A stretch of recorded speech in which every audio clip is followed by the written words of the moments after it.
আমার সকালে 8টা বাজে ওই মুড়ে যে দোকানদার ওই দোকানদারে ফোন দিছে ওই যে ভাই এই জায়গায় একটা লাশ পাওয়া গেছে, ওই লাশটা আগুনে পুড়ছে। আমি খবর পেয়ে আসছি, আসে দেখি যে লাশটা এই জায়গায় পড়ে রয়েছে। দেখে আমি থানাতে ফোন দিই, থানার স্যাররা আসছে, এখন স্যাররা দেখতেছে। বসবাস নাই, অনেক এখানে মানুষের কোনো বসবাস নাই। এন রাত্রে মনে করে নির্ঘুম হয়ে থাকে এবং এই এই রাস্তাটা মোটামুটি মানুষ একটু চলাফেরা করে। এই সন্ধ্যার পর বন্ধ, আবার সকাল 6টা এদিকে মানুষ একটু ডিউটি করে, এই বন্ধুরই। আর এমনি আশেপাশে কোনো বাড়িঘর নাই। এটা হলো এই চৌরাস্তার মোড় বলে, শিশুমূল্য মোড়ও বলে, চৌরাস্তার মোড়ও বলে, আবার বৃন্দাবন মোড়ও বলে। এরকমই হয়, এরকমই হয়, ক্রাইমের মতোই হয়। এটা একটা পুলিশ একটা ক্যাম্প করার দরকার, অতি জরুরি।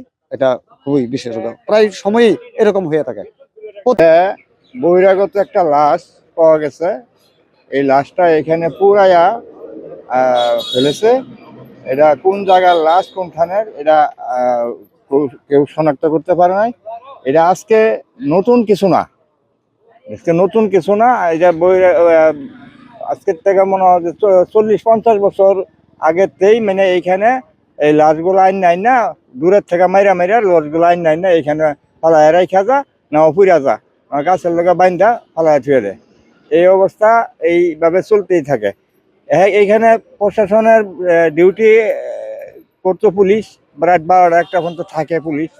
কিন্তু এটা এরপরও এইখান থেকে কোন সময় কোন হান্দা কোন ফাঁকে দেয়, এটা হান্দা আইন এখানে ফালাইছে, এটা তো কেউ বলতে পারবে না। হয়তো যা রাত্রে যে কোনো সময় আইন ফালাইছে আর কি।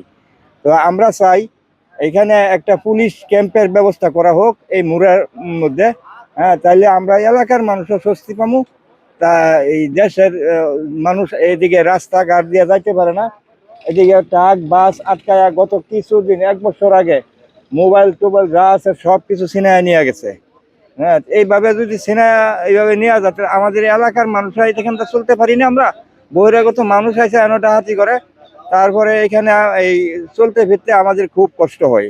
এখানে একটা পুলিশ ক্যাম্পের মানে জানাই আমি, এখানে একটা পুলিশ ক্যাম্প দিলে আমরা একটু নিরাপদে থাকতে পারি। দিকে আমরা এই মৃতের সংবাদ পাই টেলিফোন মারফত। আমরা এসে এখানে দেখতে পাই যে একটা আনুমানিক 19 থেকে 20 বছর বয়সী একটা যুবকের পুরানো মৃতদেহ, যে 4 রাস্তার মোড়ে, তো বৃন্দাবন এলাকার এই চৌরাস্তার রাস্তার পাশে পুরানো অবস্থায় পাই। মৃতদেহটি পর্যবেক্ষণে দেখা যায় যে এটা শুকনো পাতা টাতা দিয়ে, হয়তো কোনো দাহ্য পদার্থ থাকতেও পারে, দিয়ে পুড়িয়ে দিয়ে ওরা চলে গেছে। এই বিষয়ে আমরা প্রয়োজনীয় আইনগত ব্যবস্থা গ্রহণ করতেছি। মৃতদেহের বিশেষ করে আইডেন্টিটির জন্য যা করণীয় আমরা পিবিআই এবং সিআইডির টিমকে সংবাদ দিয়েছি, এবং এটা পোস্টমর্টম করা হবে, ডিএনএ প্রোফাইল সংরক্ষণ করা হবে, এবং প্রয়োজনীয় অন্যান্য যেগুলো আনুষঙ্গিক কার্যক্রম সেটা গ্রহণ করা হবে। পরবর্তীতে আইনগত ব্যবস্থা গ্রহণ করা হচ্ছে আর কি।